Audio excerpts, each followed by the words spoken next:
Hello প্রিয় বন্ধুরা, আসসালামু আলাইকুম। আজকে রুমানার সংসারের রুমানা আপনাদের জন্য নিয়ে এসেছে একেবারে ভিন্নধর্মী এক রেসিপি, জাম ভর্তা।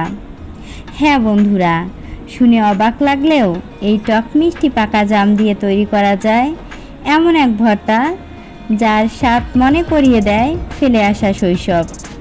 বুঝতেই পারছেন, এটা শুধু একটা রেসিপি না, এটা এক টুকরো ভালোবাসা। সেই ছোটোবেলার দুপুরবেলা পেট পুরে ভাত খাওয়ার পর হাতে একটা থালা, পাশে কয়েকজন বন্ধু, আর মাঝখানে মায়ের হাতে বানানো জাম ভর্তা।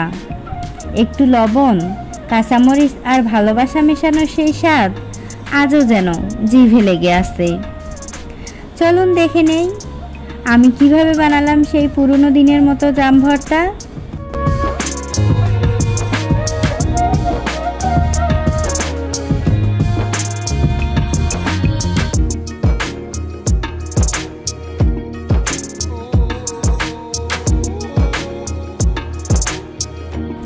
বন্ধুরা, প্রথমেই ভালো করে ধুয়ে নিলাম পাকা জামগুলো।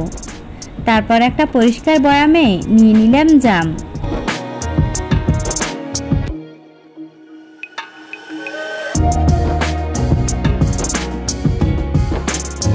এরপর দিলাম সামান্য লবণ, 2-3টা কাঁচামরিচ, চাইলে সামান্য পরিমাণ শুকনো মরিচ দিতে পারেন।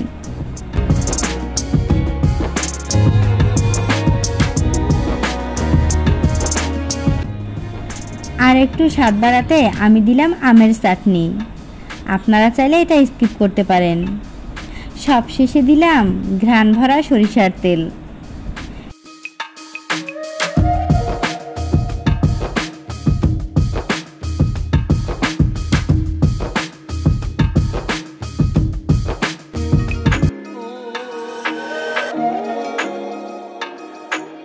এবার বয়মের ঢাকনা শক্ত করে লাগিয়ে ভালোভাবে ঝাঁকিয়ে নিলাম, যেন জামগুলো হালকা খসে যায় আর সমস্ত উপকরণ একসাথে মিশে যায়।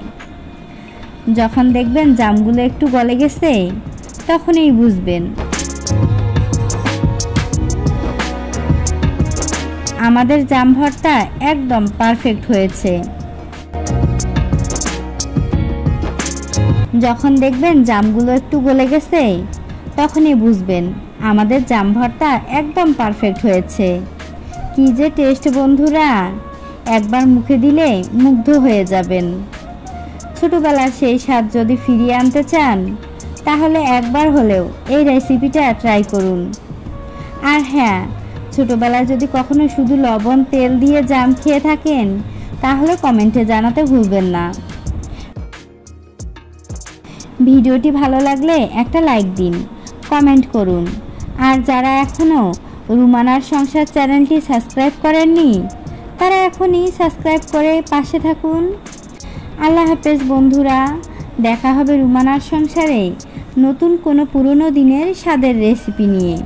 ততক্ষণ পর্যন্ত ভালো থাকুন, সুস্থ থাকুন, অনেক অনেক ভালোবাসা। আল্লাহ হাফেজ সবাইকে।